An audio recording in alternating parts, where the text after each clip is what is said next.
you have allergies? I do, yeah. God, my allergies. Mine just started acting up this weekend, so there must be something. Yeah, this weekend's been the big one. Welcome to this week's 2 Men in the Middle. This is where two men in the middle of the country get together and talk about politics, fun stuff, and their current allergy health. I'm Greg Huey. I'm Brandon Koenig. Brandon, it's Sunday, and we were recording a little bit later to give you a chance to watch the Creighton game, and that certainly didn't work out the way you wanted it to. Not at all. We lost by 18 points, and Gonzaga's a powerhouse team, so not surprised. But hey, it was our first Sweet 16, so it was exciting to watch us get this far. It's history making. And Gonzaga just looks like they're the team to beat. Yeah. That team, they beat Creighton by 20-ish points, and they handled Creighton pretty easily, so it looks like that team could roll. And most analysts have them going all the way to the Final Four, which I think they will. Yeah. And they're a great team this year, no doubt. And as we were talking, it's allergy season here in the Midwest. So for everybody, this is the my spring routine is from now until about July 4th. I'll just take a Claritin every day just to be able to breathe and function. Claritin, nasal sprays. Yeah, I mean, it's all the above for me. But yeah, it started this weekend. We both suffer from allergies. Yeah. So it really started to feel it and sneezing and just itchiness. And it's amazing. Like last week, you were in Cancun last week, right? I was, yeah. And I was in Phoenix. And being in the desert, your allergies magically all go away when you're in a place that nothing grows. They do. And that's why I've said the whole time, I just need to live somewhere warm permanently because that is the best for my health. And I will take that all day long.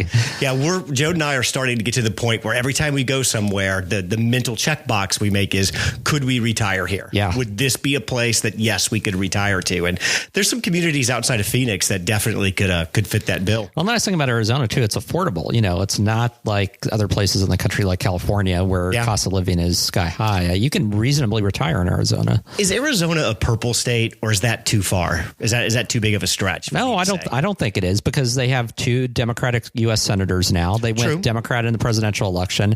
This has accelerated over the past several election cycles. You know, Trump barely won it in 2016. So, yeah, I think that they are a purple state. I think we effectively classify them as such now. And Maricopa County is definitely purple, and that's the population center of the state. I think as we look for a place to spend some retirement time, it would have to be at least a purple state. Yeah. I don't know if a deep red state would not going to cut it. We probably wouldn't cut Not like Wyoming or something. Oh, I'd make an exception for Wyoming. Wyoming is just absolutely beautiful. Montana, Wyoming, those spots are just unbelievable. Gorgeous, breathtaking. Have you spent any time up there? I've driven to Cheyenne when I was in Denver, and so did the whole thing, but I have not spent any time in the national parks. That's on my bucket list. I really want to get up there to the national parks. Very nice. Montana, Idaho. Me and some friends have taken a motorcycle trip through there, and it's definitely worth the drive. Yeah. Then this is probably a good time of year to start doing it. Spring. Yeah, it's going to be good temperatures. It's a haul, but it's well worth it. Yeah. So Georgia decided they were going to completely... I don't think that's fair. They didn't completely redo their voting system, but after 2020, they decided it was time to maybe scrub up some new rules and get their house in order a little bit. What's your overall reaction to what passed in Georgia? Well, I'm not terribly surprised. So Georgia follows Iowa, and there's more than 24 states that are looking at beefing up their election laws and rolling back voting rights, namely as a response to the presidential election. Yeah. And Georgia is notable because they are the first state to do so that are one of the purple states that flipped for Biden. And Georgia has complete Republican control, Republican governor, both houses of legislature. So Michigan and Pennsylvania and Wisconsin have Democratic governors. So it's more difficult to pass something like that there because you can have a governor that can veto it. But that we saw in Georgia what that looks like. Now, the original Georgia legislation, which we talked about, did get pared back a little bit from what they were originally attempting to do, because some of those original provisions were blatantly targeted at the African American community, rolling back voting on, Sundays, that type of inclusion in the bill. So I'm not surprised, but there's aspects of this bill that I would consider reasonable in terms of the voter ID requirement. There's other aspects like making it a crime to give water to people standing in line, which is just ridiculous. I don't know how that holds up. Yeah. I think you're right in that when this bill first started to get formulated, there were a couple of red flags that immediately went off and everybody gravitated to. One was they were going to restrict voting on weekends. Yeah. That is a direct shot. I think it's called the Souls to the Polls plan where Right. mostly black churches, you go to church on Sunday, and then everybody Go goes vote and, after goes and church. votes. Yeah. They are actually expanding weekend voting a little bit in this bill. So that's one kind of area that there was an initial thought of, hey, could we restrict that? And I think that was a bridge too far for them. The other thing that they were going to try to do that caught a lot of grief that they immediately kind of bailed on was they were going to make absentee voting available to 65 and up. Only. That's it. Yeah. And that was one where they're like, one, there's no way that survives a court challenge. And two, you're kind of letting the cat out of the bag a little bit about what you're trying to do if you have those two things in this bill. Right. Now, they did limit the number of early voting days, right? In-person early voting. They cut those down. So for a special election, they cut it from 2 weeks to 1 week. And for the general election, I think they cut it from 4 weeks to 3 weeks. Okay. So they shaved a week off roughly of each election type. And I know the concern for special elections is that now that 1 week falls, like, I think near the Thanksgiving holiday. And so there's a fear a lot of people aren't going to be, they're going to be traveling. They're not going to be available to vote early. So there's that aspect. And then they also, didn't they limit the, ballot drop boxes in some way? They did. As well. So, for example, like Fulton County had like 38 drop boxes. Next time they're going to have 8. And they have to be located within polling locations. Okay. So the whole concept of drop boxes basically got wiped out. Yeah, because the whole idea is it's supposed to be convenient, and you Yes. have them in multiple places. And we saw what happened in Texas, right, with the Texas governor. Like after the primary, they had ballot drop boxes everywhere, and then the governor of Texas limited them to 2 per county. So Houston, which has like over 10 million people, only had 2 drop boxes, and then the smallest rural county with 1,000 people also had 2, which makes no sense. So Fulton County, which is Atlanta, basically. Yeah. And I think this still holds out that Biden won basically because of his margin in Fulton County. And the suburbs, Atlanta suburbs. And So the Cobb suburbs, County. yeah. So those are the ones they're really targeting to drastically reduce the number of drop boxes. Yeah. So the common argument of this among the conservative media that I listen to is, number one, is there is no definition of voter suppression. There's no commonly agreed upon definition of voter suppression. So with that in place, folks like Ben Shapiro and Tucker Carlson and other right-wing folks basically say, point to the place in the new law where somebody is denied access to vote. You can't.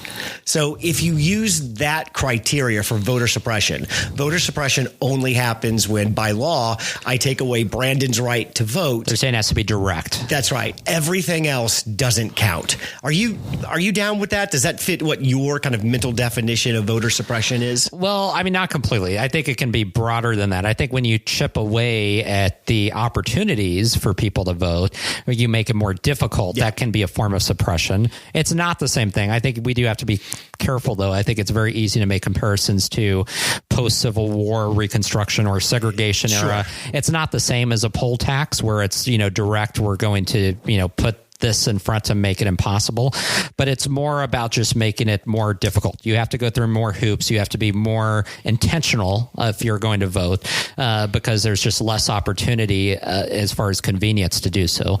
But clearly the reasoning behind it is that they want to, make it a little bit more difficult and have less people voting, right? I think they would say that, but, they're using the moniker of election integrity, which is a new buzzword. Yeah. But the fact is, there is no substantial election fraud or voter fraud in Georgia during the last election. It didn't exist. You had so many people review it. The Secretary of State, the head elections administrator, I'm blanking out on his name right now. Roethlisberger? Well, he's the Secretary of State. The guy under him who was on the news all the time. But that guy. So there wasn't fraud. So it is a problem and a solution in search of a problem, right? They're passing this because they're saying, well, it could happen, but it hasn't happened. It feels like every time Brian Kemp talks about this, about the law and the necessity for this law, he talks about perception and he talks about people's feelings. That's a good point. Yeah, that's what a lot of the backers of the law use. They're like, well, people feel, and we have to restore confidence.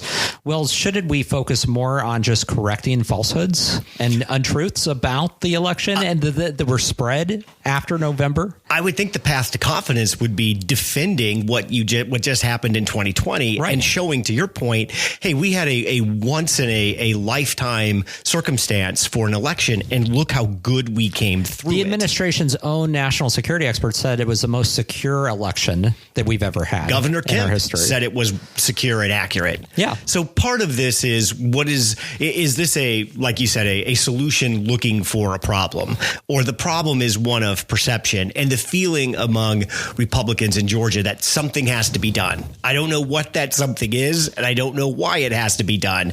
But in a year that we lost all three of the big elections, I think that what swept over Georgia, or the Georgia Republicans, is that some action was required. Don't know what that is, but doing nothing is just not acceptable. It's not an option. I think for Kemp specifically, it's job security, right? Because he knows that he is likely going to get an opponent, because Trump has been very vocal in opposing him and not doing enough to combat and basically overturn the election on his behalf. So this is a way for Kemp to basically get over that somewhat and to restore himself as like someone who can be trusted by Trump voters by signing this law and by touting it. I didn't think of that, but did Kemp just work a deal where he avoided a primary challenger? There you go. That's a very good point. Let's watch the upcoming primary. If he does not get a substantial challenger, I think you know what this was for and what it was all about. Without that law, the Trump super PAC would have definitely targeted completely, him. without a doubt. Yeah. So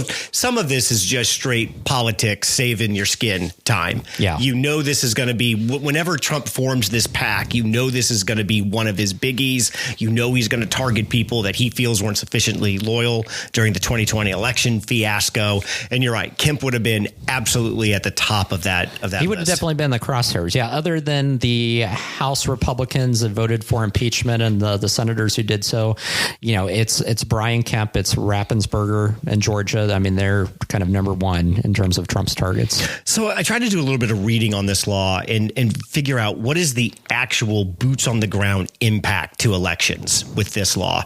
And the thing that I can come up with that's going to be the most impactful is there were about 1.3 million people voted absentee in Georgia in the 2020 presidential election.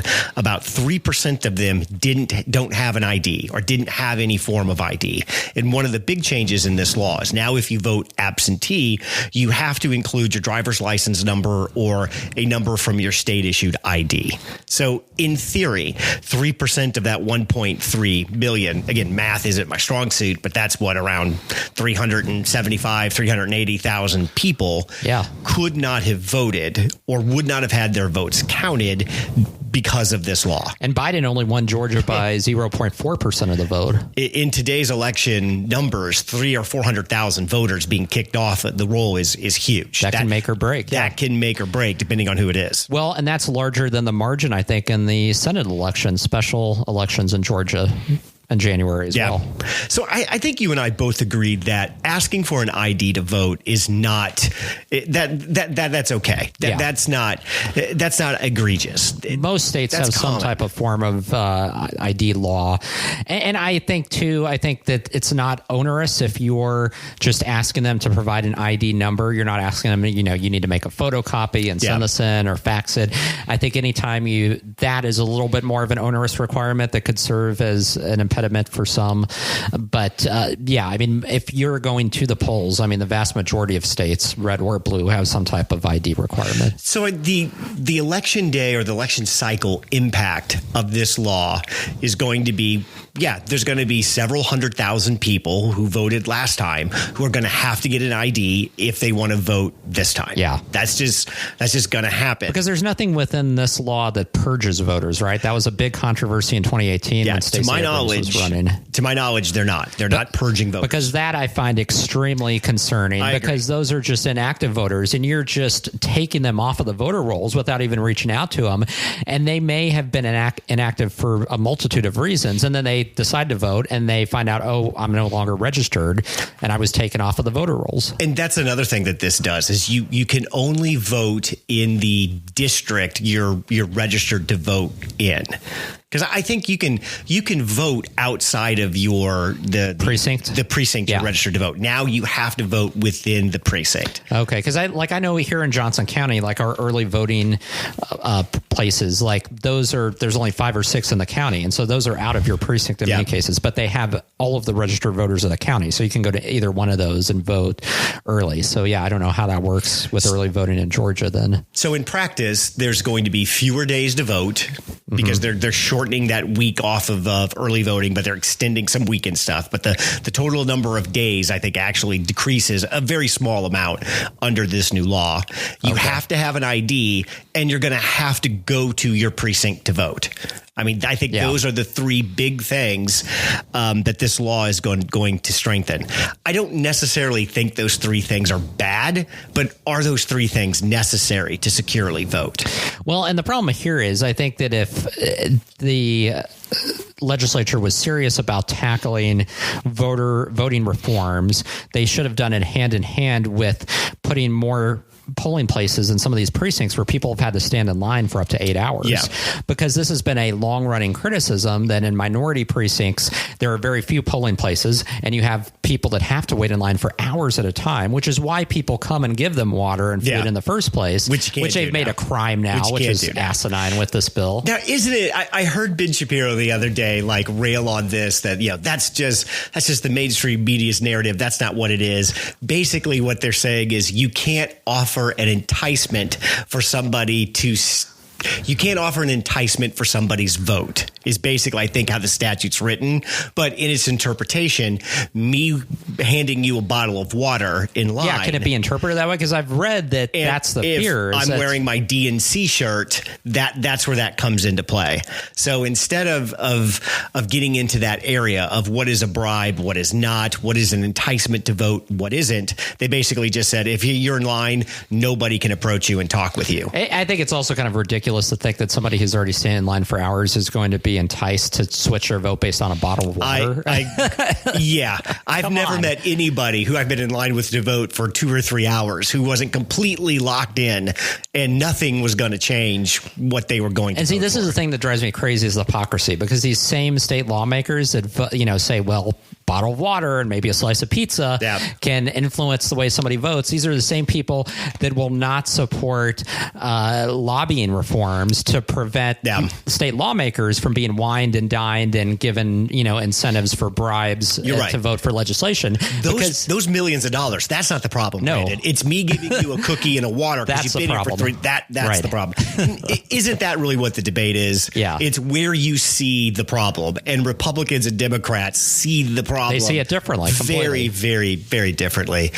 There's a couple of other things that this law did. The most bizarre one was that they have created a state level election council, basically, that can step in at the county level at any time that they deem the county needs help. I don't know what that means, but it sounds like, again, overly broad. Yeah. And what's scary about that is it sounds like they want to have the capability to overrule and override local election authorities, when really, again, this goes against Republican orthodoxy, because Republicans are supposed to be about local control. Mm-hmm. And we have a system of 50 different state elections in this country, and then local elections at the county level and precinct level. And we're supposed to be able to give control to local officials to run those elections as they see fit. And now the state wants to step in and say, hey, we're going to oversee this. And if there's something we don't like, we're going to intervene, and we reserve the right and power to intervene. That is dangerous, because you're talking about people with partisan interest wanting to be able to intervene, because most local election officials, those are nonpartisan roles. They don't run based on Republican or Democrat. I mean, our county elections official here doesn't run with a partisan label, and nobody knew what her affiliation was. Like, she is there solely as a public servant, like in a bureaucratic role. So it is scary that you could have partisan influence within local election management. And wasn't one of the big complaints is that the Trump team wanted the absentee ballots matched to the signature? Yes. And the gentleman, I think this was Rathesberger, or somebody was trying to explain to them, we don't keep the two together. it's impossible. Your name isn't on your ballot. And once we take it off the envelope, which was where your signature is, because you don't sign the actual ballot you can't itself, go back after the fact. You can't match them together. Right. So they check them. You can't, because once your ballot's out of your envelope, we lose track of who you are. Right, but they check them in the beginning, right? They do. So that happens. It's just that you can't go after the fact and then try to match them back. So Trump wanted something to go back and try to redo, to rematch that. Is that what they created this state voting council for? So that when you get into those types of situations, the state can step in and demand some sort of recount? Or I agree with you that needs some more language it's wrapped around it. Ill-defined right now. Yeah, it needs to be defined much more. Yeah. And the first time they bust that out, I imagine that's going to court. Oh, yeah, without a doubt. There's just no way. The other thing they did was once they start counting the votes, they can't stop. They have to go straight through.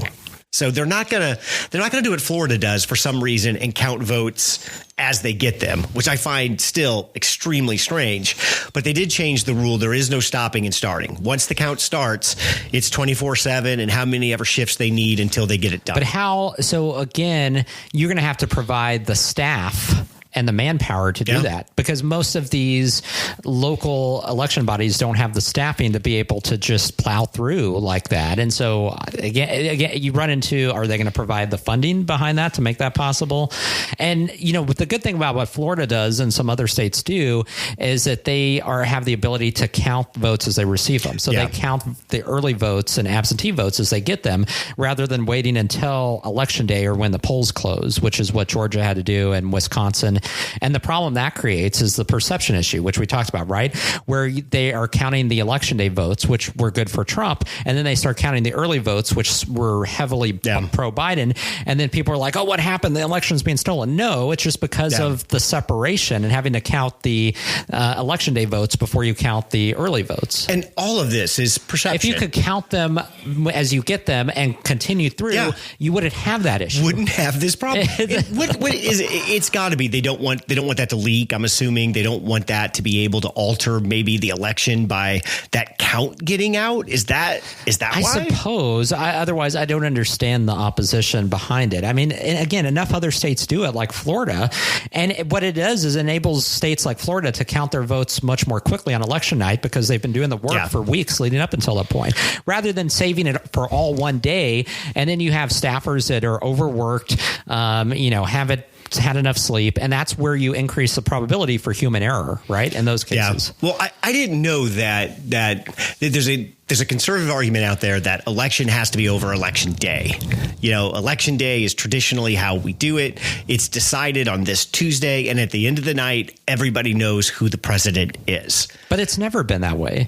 I mean, I guess in elections where we've had big margins, but we've always continued counting votes after election day, because we've always had military ballots to count. We've always had absentee ballots, and that's been the case ever since I started paying attention back in the year 2000. I agree. To elections. I don't think the Tuesday election is so sacred that we couldn't come up with something different. We could definitely do that, because we've always continued to count votes after election day. It's just we usually don't have an election where the margin is significant enough to where we need to pay attention, and monitor and follow it past election day. So the opposite side of this coin is the Democrats' H.R. 1 For the People Act, which I don't think there's any other way to say elections. It just federalizes the elections. And would that go where the federal government would come up with these rules and then each state would administer their own election, but it provides a framework that each state must follow? Yeah, the minimum, right? Okay. So states could go beyond. So it says you have to have this minimum number of early in-person voting days of when you start allowing absentee ballots. Now, other states could go beyond that and say we want to add more, but they could do less. Yeah. This is the minimum that they have to adhere to. And there's a lot in H.R. 1 that I don't think would pass the Supreme Court. Yeah. One of the things it does is I believe there are no longer anonymous donations under HR 1. Oh, okay. Yeah, one of the big areas of concern, if you're donating to a PAC, donating to a candidate, you have to put your name to the donation. And again, I think this is directly grown out of the Trump era, where you wanted to shame people for their political support. I completely disagree with that. If you want to make an anonymous donation to a candidate, as long as you're following the rules of how much money you can give, I don't see why we have to know individually who's contributing to somebody's campaign. Right, and this only applies to PACs, because we know if you contribute to a candidate directly, that is reported. Yeah, and it's like $2,800 and all of that, but all your PAC money is going to have to be by name now. Yeah, I'm not down with that. I don't think that. I think that's a little bit of an overreach. Yeah, and I don't know. I don't have strong opinions on that either way. There's issues with Citizens United that I have that are greater in terms of just the unlimited money that's allowed that could be tackled. But this law, HR 1, does it also tackle like postmark dates on ballots? And the Georgia law tackle that? Because I couldn't remember if Georgia included a limit that you have to have the ballot postmarked by election day versus after, because that's always I didn't see that in Georgia, but I know HR 1 lays out like a 3 to 6 day period or something like after the election that ballots can come because that's something a lot of states are saying now too, is they're like, your ballot has to be postmarked by election day or received by election day. And I think that's fine. Yeah, I don't have a problem with that. I mean, I do to a degree that, again, if you're using U.S. mail as an example, especially this last year where we had all of the delays and the mail service was kind of a cluster. And I mean, you could send your ballot in 2 weeks ahead and still might not get there on time because of some of the delays. And I know, for example, I mean, I had ordered stuff online that I didn't receive for several weeks because of the postage delays. So I think a little bit of a buffer makes sense in terms of kind of U.S. mail, unless you're going to reform the mail system and say you have to prioritize ballots ahead of everything else. I mean, send that signal. There's some sort of, and even the government can subsidize that, where they go out and they pay the post office or FedEx or UPS to send your ballot in a secure way. The thing too is HR 1 kind of enshrines ballot harvesting too.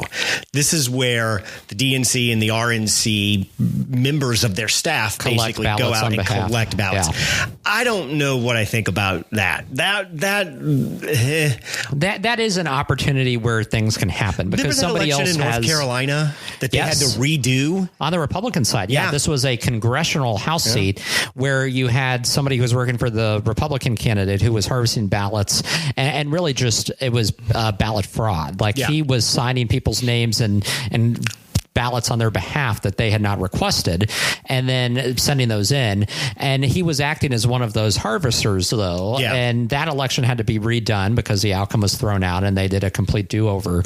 So there is a concern. And then you had the controversy, if you remember, during this last presidential election in California, where the California Republican Party installed their own drop boxes that were confusing, that looked like regular drop boxes, but it was party drop boxes for people to drop their ballots off. That shouldn't be allowed. Yeah. Yeah. The Johnson County Republicans should be able to come up with their own drop boxes or go harvest ballots. Just like the Platte County Democrats shouldn't be able to do the same thing. So that is an area which is concerning, because there should be some regulation of it. And if you have it completely allowed and open, it invites problems. And I'm never big on making decisions on potentially what could happen. You hear this a lot. Well, absentee ballots, there's so much potential for fraud. Okay, can you point to it? No, we can't. Yeah. So I don't think you can make decisions solely based on a threat assessment of what could be out there. But if you let ballot harvesting off the chain on a national level, unrestricted, I don't see how that's not going to cause a disaster. Right.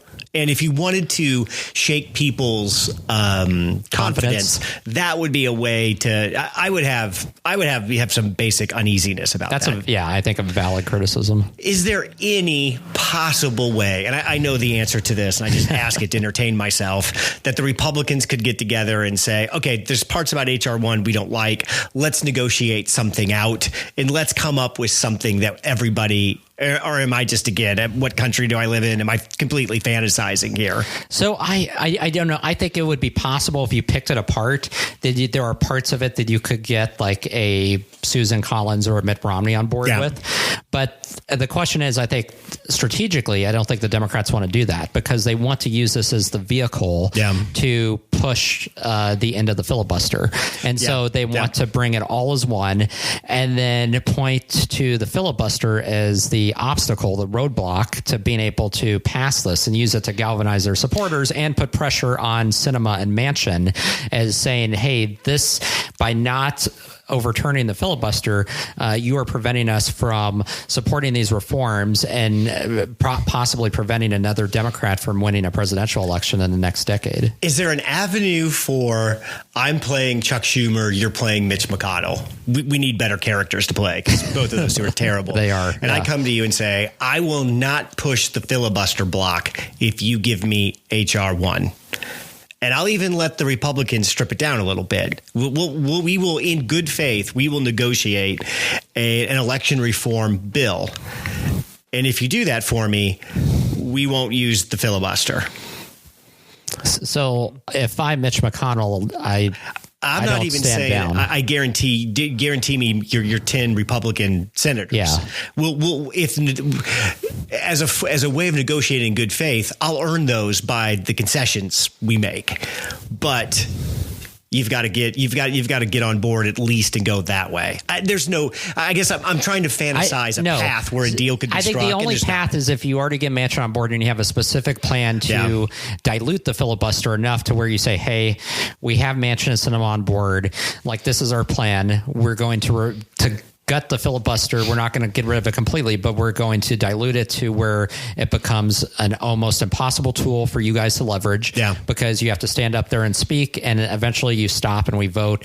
And so if we have the votes now, so we either go that direction or you agree to a kind of drawn down election reform bill that includes these three key provisions and we get some Republicans on board. So there would have to be something specific for, I think, McConnell to go along with it because he's not going to cave. I do kind of agree that if H.R. 1 passed in its existing format, we'd have an under 10% chance of having a Republican president again. Yeah. I just don't see any with the way the battleground states are changing, the way demographics are changing. I think all Republicans know this is kind of the last hurrah. Yeah. And this is a power grab by the Democrats. There's no other way to say it. Two things can be true at once. It can be some of these forms can be needed and they can be valid. And it also can be Democrats grabbing power. Well, and you think about this too, because we've talked about Arizona and Georgia and the Sun Belt and changing demographics, but Trump only won Texas by 5.5 points last time. Yeah. And Texas has restrictive laws when it comes to early voting.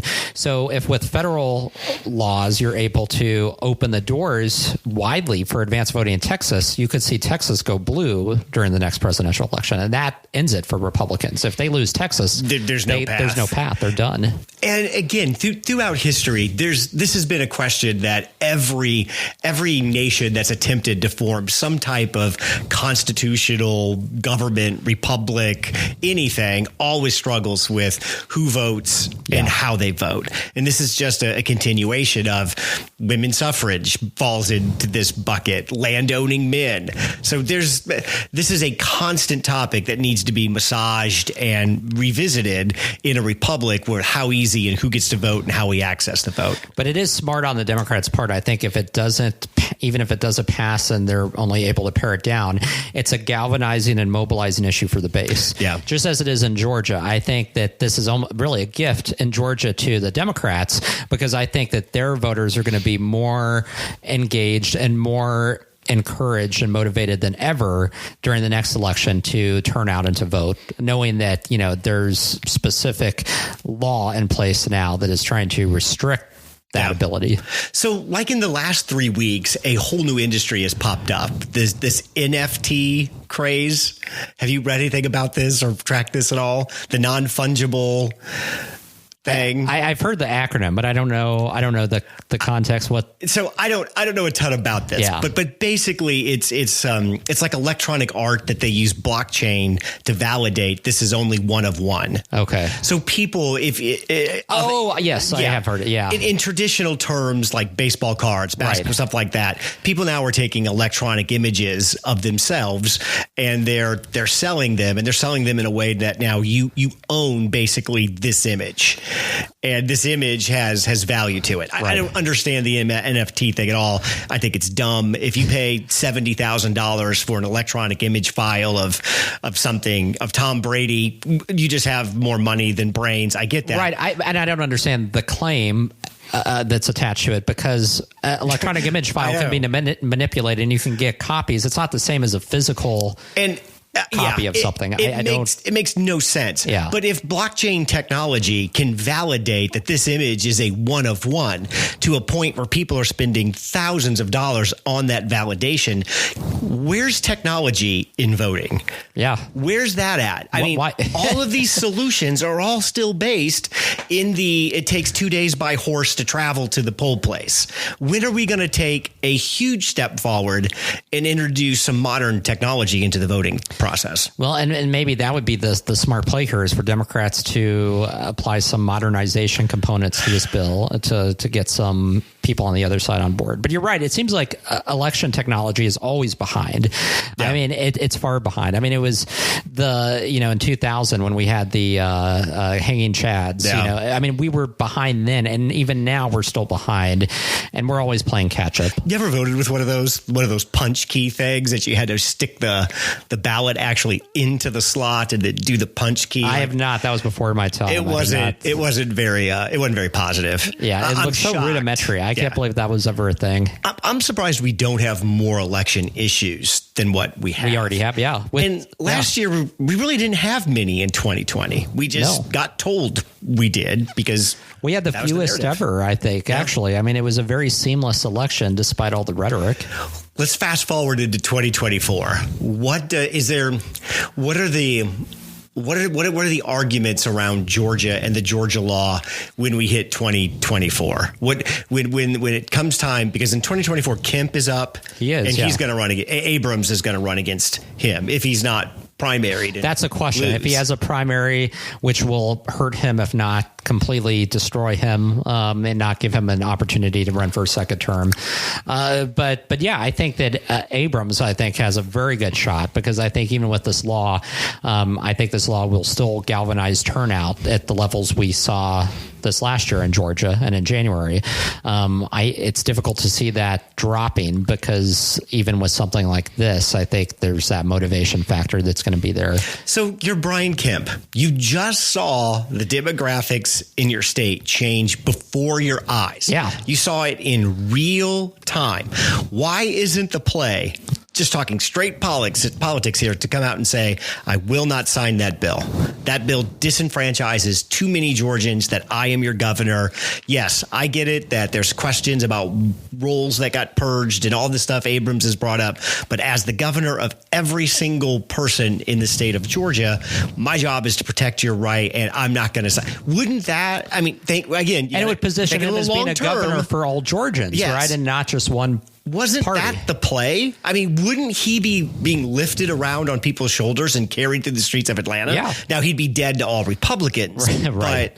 But see, his play, like so many Republicans right now, is not about growing the coalition of voters. No.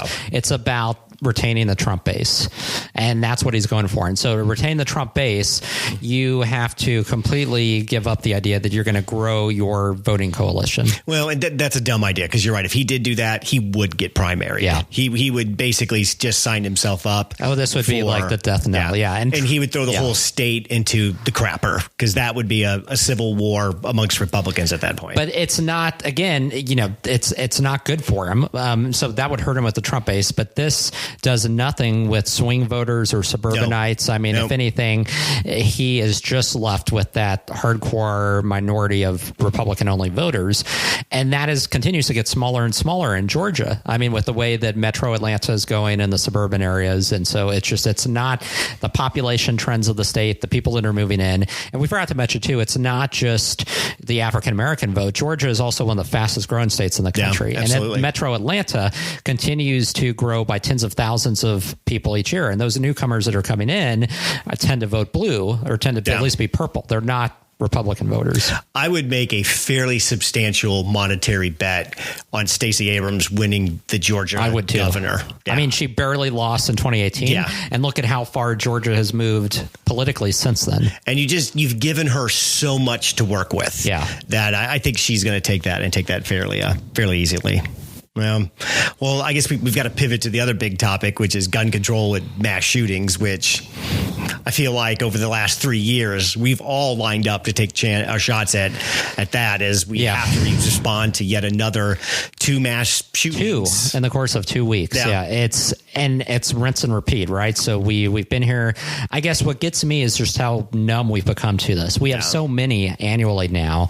There was a time, if you go back to the 90s and even early 2000s, where we may have like 1 or 2 a year and it was still a big deal. And now we have several a year. And we've had 7 already. Yeah, that's just insane to think about. And again, I don't expect us to react like another country would. Australia, their major mass shooting was the Port Arthur mass shooting. They had 35 people killed in Tasmania back in 1996.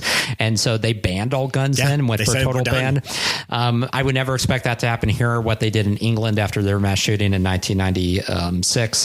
But, I would think that we would do something, and we just kind of shrug and it's like, oh, it's another one. And then we move on. And it seems like now we're more interested in playing the race game with the shooter than we are of actually talking about the problem, the solution, what we could possibly do. Yeah. It seems like the racial makeup of the victims and the shooter seems to be where our energy is to fight about this now, which again, I find just to be another gross layered on already something that has gone on too long and that we haven't really taken any active steps to solve. And I think that and with the shooting in Georgia, the shootings in Georgia, I mean, I think there could be a racial component to that underlying. Could be. I mean, just because, by fact, all the victims were what they were, despite what the shooter himself said, there could be a racial component to that.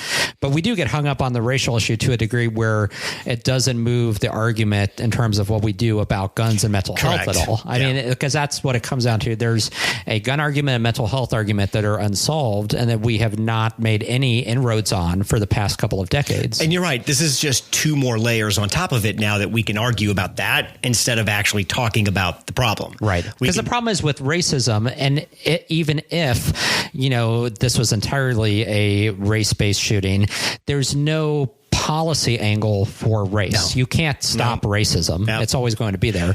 You can, with policy, address guns and mental health.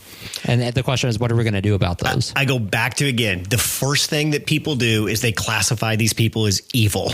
Yeah. And evil is this metaphysical, biblical creation that we can do nothing about. It's like a yin and a yang. So certain people just place this into the bucket of the evil of individuals. There's nothing we can do about that. We shouldn't even talk about it. Let's move on. And that crowd, once again, is right back out in these shootings. These are just individual acts of evil. These are we should punish these as criminals, and that's how to handle the problem. Then there's the gun folks. Mike and I went through this one time that there's 4 or 5 major narratives around each shooting, and the attention that they get depends on how well they fit the different narratives. One narrative is the good guy with the gun theory. That, hey, if somebody would have been there with a gun or in the presence of another gun owner, the guy who went into the Texas church and shot like 12 people and then got chased down and somebody, I think, shot him on the road or something. So there's all of these different layers that we add to it to keep us from actually talking about. But the good guy with the gun narrative is more of a myth than reality. I mean, there's been a couple of instances of that, but more often than not, if you're the good guy with the gun and you have police and SWAT coming in, like, you don't want to be the guy with your gun because they're going to mistake you as a criminal and you're going to get shot. So, you know, and that rarely works out. So that's not the answer. Did you see Lindsey Graham today on TV where he said, I've got an AR-15 and if there's roaming gangs that come through South Carolina, they're going to come to my house last because I can fight them. And it's just like, you're such a buffoon. What are you talking about? I mean, if there's a gang that has like tons of firepower, like, and going up against one person with a gun, it's like, come on. I mean, Lindsey, really? Is there anything that we should realistically expect that can happen or could happen around these shootings? Well, I mean, the most realistic thing that we could expect would be, you know, background checks or, you know, being able to extend those and have them apply to private gun sellers and not just the gun show loophole. You know, expanding the number of days before you can get a gun to run the check so that you don't have it rushed. The guy in Atlanta got his gun that day. Which is crazy, because it's supposed to be 3 days, and so that's what I don't understand. And what kind of background check? I'm assuming, I'm making some assumptions here. I'm assuming that if you and I went to Dick's down the street and said we want to buy a gun, we'd have to have some sort of background check. Yeah, I mean, I've bought a gun before, and I've had one, and I think when I had mine, it was 3 business days. So are they saying that, okay, is that law universal across all states? I'm trying to get down I don't know. Yeah. What I think that may universal background checks. Is it just a uniform where everybody's doing the same thing? It feels like that's what that law is trying to what it's trying to do, because I think it is a patchwork system right now. I think that's part of the problem. But that would be something you would think that, again, there's, you know, I think we're talking about like 89% approval nationwide, 70% of Republicans, but yet we can't even get that through, much less. I mean, if we can't tackle that, there's no way we're going to tackle an assault weapons ban. Well, and even if the universal background checks just nibbled around the edges, isn't that worth it? Yeah. I mean, I think it is. And I think the argument saying, well, this isn't going to prevent future shootings. Well, no, of course, it's not going to mitigate or prevent all future shootings. But if it would have even somewhat of an impact, if it would prevent 1 or 2, that's better than none. Like, when we enact laws, the idea is that we know we're not going to end all crime. We don't have stricter sentences for murder because we know that there won't be any murders. It's about mitigation, right? It's any way we can mitigate. That's the idea and argument behind. And what's a legal gun owner's complaint or counter argument to, nope, that 3-day background search that you went through should be universal? Is it just you're chipping away at gun rights? And most of it is, it's theoretical. This is a right that shouldn't be restricted by any means possible. You know, a good example is the bump stock ban that the Trump administration put through. It was a rule change by DOJ in 2018, and they basically just redefined a statute to say a statute that applied to machine guns and say, well, we classify a bump stock now as a machine gun, and so the statute applies. And so that's how they were able to ban bump stocks, because most people would say there's no reasonable need to have bump stocks, right? I mean, what? I mean, those are engineered specifically to, rapid fire. Yeah. I mean, again, so that is going through the court system now. We just had the Sixth Circuit Court of Appeals strike it down. It'll probably go up to the Supreme Court. The Biden administration is now defending it. But so that's an example of something that reasonable people would agree on. You're always going to have the fringe that are going to be like, again, that's a violation of my rights. It should be unrestricted. Constitution, no restrictions. And so that's the argument. And that's the argument that the NRA tends to take in most circumstances. And the problem is that most Republicans in Congress are completely beholden to the NRA now. Yeah. And that wasn't the case. I thought the NRA was gone. I thought they had been sued out of I thought they were so weak. I mean, they are. I mean, they're moving their headquarters to Texas to try to escape scrutiny, and they're they'll probably be liquidated. I mean, they're in shambles. They don't have the political firepower they once had, but they're still an entity. They're still there, and you have Republicans that are afraid to cross them. So you talked about Australia had this horrible incident. They took action. Yeah. England had a horrible incident. They took action. Even Canada, which has gun laws that are more like ours and less like Europe's, they have still taken action after their high profile incidents. You have to have a permit that's filed with the federal government in Canada to buy a gun. It's kept on record. card. You have to go undergo a mental health check, which you don't have to do here. There's all these things you have to do in Canada. So they still have guns that are available. And if you're a legal citizen, you can still get a gun, which you can't do in Australia or Britain. But they have all of these requirements now to reduce and mitigate the mass shootings from occurring. So think about what those countries did. And then you just walked us through what we did for bump stocks. That was after 50 people were massacred in Las Vegas. So after 50 people died in Vegas, where other countries took way more aggressive approaches, even buying back guns and abolishing guns and banishing guns. And all these countries, for the most part, took these approaches after just a single mass shooting. Yes. That was enough to shock the nation and say, hey, something's wrong. So we took, after 50 people were killed by a gunman firing outside of a hotel window into a concert, we said, well, our big action is we're going to outlaw bump stocks. And I think the bump stock is the thing that it takes the natural recoil of the gun and basically turns it into an automatic weapon, basically. And we couldn't even get that passed. No. I mean, that didn't pass. I mean, that had to be an executive rule change by DOJ. Yeah. I hate to say this, but this is the most cynical topic I feel in America. Because after 26 kids get killed in Sandy Hook, we did. If that wasn't going to change it, what would? I mean, that was horrific. That doesn't change it. And then 4 years later, you follow up with Vegas, and we're not even going to mention all the horror of Parkland and everything. The church shooting in South Carolina. I mean, the church shooting in Texas. Now the grocery store shooting in Colorado. Changes. It's on and on. I can't even keep track anymore. There's so many. 3 simple things we could do. Number one, and you've already mentioned it, federal gun registry. If you have a gun, it's registered with the government, and it's registered that you have it. What's the counter argument to that? That's an invasion of privacy. Invasion of privacy. Government is tracking you. It's an intrusion by the federal government. That's it. But again, there'd be a lot of benefit to that outside of mass shootings too. Most of the guns that are used by the cartels in Mexico come from the U.S. Yeah. And the big criticism has been that those guns are not tracked as they should be. And if we had guns tracked, we could also stop hopefully the influx of guns to the cartels south of the border. Second, I think it's universal background checks. Yeah. Again, everybody goes through what you described: criminal, social media check, mental health check. It's a standard process where it's a 3-day wait to buy a gun. Yeah. It's the same in every state. And it applies to gun shows. You get rid of the gun show loophole. Yeah. Private sellers, and that's the third. Yeah. Private sellers, none of that. Right. Why is that? It literally seems like we'd have a better chance at lassoing a black hole than getting that done. I don't understand why this is the one area where we can't. Like, I mean, things that seem reasonable that are just a check in place. I mean, we have in all other aspects of our lives. I mean, you have to have a license to drive. You have to get permits to go hunting or fishing. You have to show a license and undergo a background check every time you step on a plane. I mean, there's all of these other activities we do in our daily lives where we acquiesce to government intrusion and we don't think twice about it. But with guns, that's the one area where we don't And I guess make progress at all. The thing with me that I've kind of parked all of this, and I don't get as much work up about it as I used to anymore.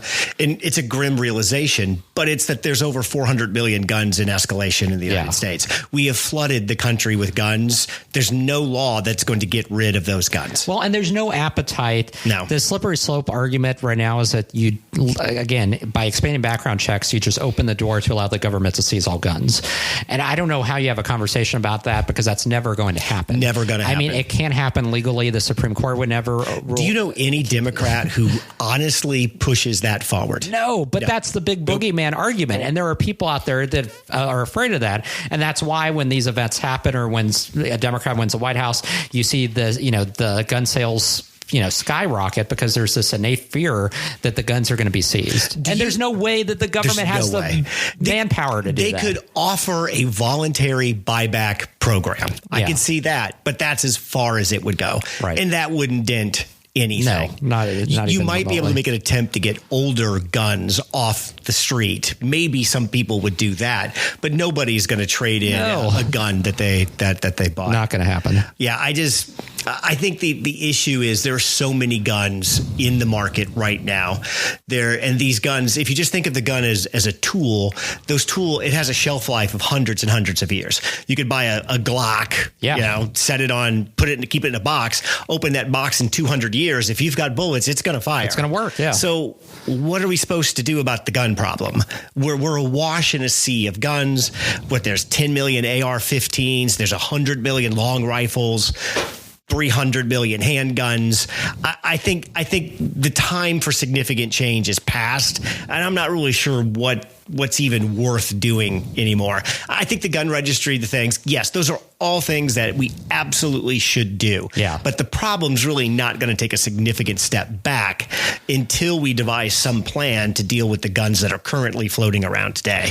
And I don't know how we do I don't know the answer to that either. No. But you're right. But that shouldn't prevent us from just doing what seems like basic common sense steps to make sure that, hopefully mitigate the prospect that guns are going to get in the hands of the wrong people. Again, it's not going to solve it completely, but if anything, that at least takes a step forward and creating a roadblock towards the wrong people having them is better. Oh, the other thing we forgot to mention is the what's it called? With the red flag laws? Yes, thank you. Red flag laws. Yeah. That's another one that seems common sense. Right now, a lot of states have their own red flag laws. There's no federal red flag laws. There should be. And there should be. And, some of the states, it only applies to spouses that have been accused of domestic abuse, but why not make it apply to boyfriends or girlfriends or... Well, it should be like anybody in your family. Yeah. I think a red flag law is really anybody can step in front of a judge and say, Brandon is a danger to himself and other people.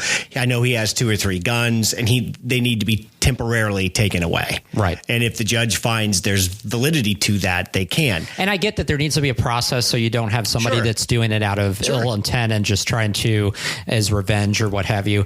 But there needs to be a process to ensure it's adjudicated and it's looked at by a neutral party.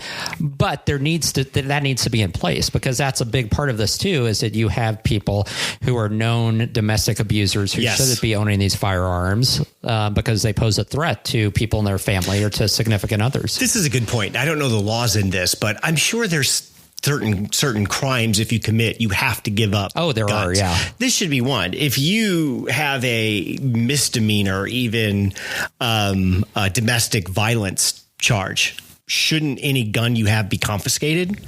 Yeah, I mean, that's the question, right? I mean, I think that there's an argument to be made that, you've been charged with domestic violence and that and there's a guilty verdict, then I mean, that's been proven in court, then why should you still be able to own firearms? So if somebody wants to argue with you that there's nothing that can be done, I disagree with that. Yeah. We just laid out 4 practical things that we could do at the federal level that if they were uniform across all states, we might see some impact. Right. Sarah Isger for the Dispatch, she made a really good comment in that it's hard to look at gun laws at the federal level because they're so different from state to state. Yeah. So if you look at the states that have the tighter gun laws, by this, you can't really open carry.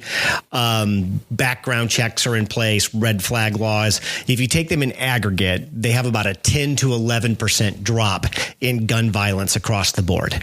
Again, not great. I wish it were more. It's not super significant, but it's still a drop. It's still. Should we start somewhere? Right.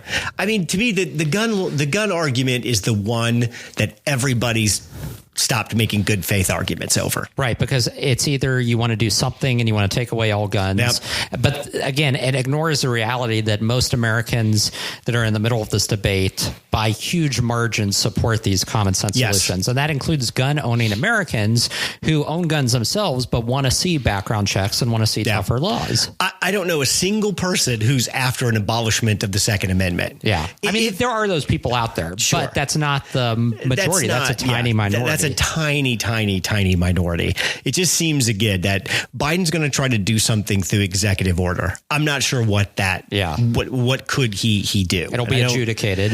It will. And again, that might be, I would say more harm than good. I guess I understand his need that he wants to do something just because he's president and something should be done. But I don't know what Biden can issue from an executive order that would really have an impact in all of this. Yeah, I don't begrudge him from doing something and just seeing what happens with the courts, though, because at this point, Congress is just you can't get anything through Congress. That's the problem. This one really kind of tees up the whole idea of we should have a national ballot initiative. Yes. Every presidential election, we should vote for a max of 3 new federal laws. And they have to go through a process of gaining signatures to go on a ballot. See, I've talked about that as a election reform initiative, because in addition to like ranked choice voting and like nonpartisan blanket primaries, I think the idea of a national ballot initiative would be able to move the needle on some of these big items that there's wide agreement on by Americans that we can't get through Congress. That would you would see McConnell shit at egg roll. If you tell him, hey, every couple of years, we're going to take the lawmaking power out of your hands and put it directly in front of the American people, I don't think the Senate would enjoy that. Not at all. Yeah. But it might be a motivation for them to actually do something and, to stop being just a body that votes everything down. So as we wrap up, it feels like in the next month, we're going to know the answer around the filibuster, the Senate, and how this is going to work. Yeah. Either the dam's going to break and we're going to see an FDR style administration with the level and with a goal to put out legislation that actually impacts everybody's day-to-day life, or we're just going to settle back into the pattern that we've had for the last 20 years. Yeah, it all depends on what Manchin and Sinema decide to do. The irony is that Manchin would become more important and his vote would be more crucial if he voted to gut the filibuster, because then he would be the 51st vote on everything. And so he would gain influence and power if he agreed to do that versus, he really lacks it now. Or why not just say, hey, I'm doing this because I believe it and I'm not running again. Yeah. Been here a long time. I've done my thing. I just don't need it. I'm good. That would be. I mean, I wouldn't be surprised if he doesn't run again, because he's from a very tough state. He's showed that he could win there, but again, West Virginia as a Democrat, it's always an uphill battle. I don't think Ted Cruz runs again. Ted Cruz has bigger fish to fry. He's got more money to make. He's got places to go. Once I think he crosses off, the presidency is not going to happen because you're a huge douche that people nobody hate. likes you. Yeah, I think I don't think Cruz is a lifer in the Senate, because I think he'll find other ways where there's more lucrative avenues where he can go use his talents than the United States Senate. So I don't know. It just feels like in the next month we're going to know: are they really serious about this? Are we going to change? Are we not going to change? We should find out pretty soon. Yeah, we should find out pretty soon. Are you in favor of the filibuster going by the wayside? Totally. I've kind of gone back and forth on this. I used to be supportive of it as an institutional tool, but I do feel like the over-reliance on it is not what it was intended to be. It was never intended to just be this tool where you could use it as a threat and then not be able to advance legislation at all. The initial intent of the filibuster was to be able to have these, what they're talking filibusters, where you stand up there, you argue, and then you eventually still have a vote. And again, the filibuster isn't a part of our Constitution. It was introduced much later. Correct. And when it was introduced at the time, there was very strong debate, both for and against it, and there were many in Congress who opposed it. So it's not one of these, tools that, is something that's been with the country since our founding. It hasn't. So, I've become more open to the idea of gutting it completely, although I would be completely fine with just seeing it go back to how it was originally used, where it's a temporary obstacle, but it's not a permanent roadblock to getting things passed. And I think there's a couple things we could settle for folks this week. And you just did one of them. The filibuster is not part of the Constitution. No. It's just an arbitrary rule that somebody made up that's been kind of in place a long time. But every Congress, they can choose not to use it if they don't want to. So it's just a norm. And we've already made changes to it, right? So judges, we got rid of using it on judges. Obviously, reconciliation and budget bills don't require filibuster. So we've already chipped away at it anyway. And the filibuster filibuster historically has been used in lots of situations that impeded racial Civil legislations rights from bill. happening. Yeah, I mean, civil rights legislation Nobody is did not make that argument. Right. That That's where it really came into force, was to block civil rights legislation. At the same time, the Democrats have used it in ways too on things that they wanted as well. Both parties are complete hypocrites. Oh, when they it are. comes They're to the for thing. and against, That's depending right. on who they has power. flip flop all the time. So Fox parading all of these. Well, here's Barack Obama and Joe Biden 10 years ago. That's all bullshit. 10 years ago was a lifetime ago at this point. Yeah. And the decision needs to be made based on the circumstances of right here and right now. Right. And I would just tell, if I was Biden, I would just tell McConnell, here's 3. Here's infrastructure. Here's HR1. And what's another big one they want to pass? And say, pick one. If you don't, if you give me one of these, I'll back off the filibuster. Yeah. If you don't, we're going full speed ahead. Because that opens up the floodgates, and then it's anything goes. There's no way McConnell. I don't see him caving. There's no way. He'll go down as the martyr before he'll try to bridge some stuff there. Are you watching, reading, doing anything fun? Did you think fun in Cancun? Just mostly on the beach. Yeah. All-inclusive resort. Enjoyed the weather. Yeah, this is so nice. It was nice. You see those people at the resort that never leave the pool? Yeah. You ever wonder about those folks that, you came all the way down here and this is beautiful and there's the ocean right there, and they spend 6 days just never right there leaving at the pool. spot on the pool. There's a lot of those people. Yeah. I guess it's interesting to see. But no, it was a good time. They took all COVID protocols even more seriously than they do here. Definitely good. enjoyed it. So yeah, it's came back to reality. I was in Arizona, and I would say masking was at 100%. Oh, was it? We didn't see anybody anywhere that did not have a mask on. So compared to other states, where they've already ditched their mask mandates, February, like Texas. Yeah, I drove to Florida. Yeah, once you drop past kind of southern Illinois and you get through Kentucky and Tennessee, there was masking took a big, I bet, deep dive at that point. So speaking of a movie I just saw, which actually, by the way, I just joined the Kansas City Film Society board, which is kind of cool. So help promote films in KC, special screenings, filmmaking. But I just saw the movie The Courier. That's the Benedict yesterday. Cumberbatch? Yes, Cumberbatch. So true story about this average British businessman that got enlisted by the CIA and MI5 to serve as a courier and funnel information from the Soviet Union in 1962, which gave intelligence to the Americans about the Cuban Missile Crisis and the missiles in Cuba. A fascinating film. Learned a lot. I did not know the characters involved in this and how. These were average people that were tapped to basically serve as spies.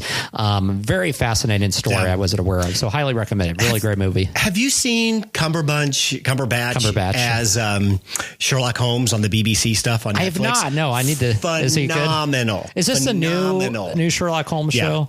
Yeah. Okay. Yeah. There's been so many reiterations of Sherlock Holmes, and I forget which is which. You'll know all the actors in it. Okay. I don't know them by name, but as soon as you turn it on, you're like, okay, I know this entire cast. It is excellent. That and another BBC show is Luther.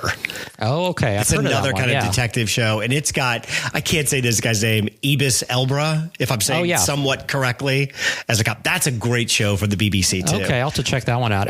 I saw there was a piece, and I can't remember who did it, with the New Yorker had on, trying to ask, like, why are the British better at crime dramas and detective dramas?